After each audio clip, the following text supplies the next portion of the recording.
22 पालघर लोकसभा मतदारसंघाची जी मतमोजणी होणार आहे दिनांक 4 जून 2024 रोजी, याची पूर्ण तयारी झालेली आहे।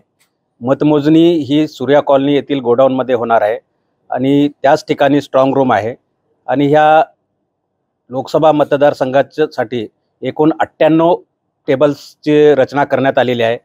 पोस्टल बॅलेट पेपरसाठी 6 टेबलची रचना करण्यात आलेली आहे आणि अशा 106 टोटल मतदान टेबलवर मतमोजणी पूर्ण होणार आहे। एकूण किती राऊंड होणार आहेत? एकूण राऊंड मॅक्झिमम राऊंड हे 29 होणार आहेत। भोईसर विधानसभेचे जे मतदान केंद्राची संख्या आहे ते 406 असल्यामुळे सर्वात जास्त राऊंड हे भोईसर विधानसभा मतदारसंघाचे होणार आहेत आणि कमीत कमी 19 राऊंड हे नालासोपारा मतदारसंघाचे होणार आहेत।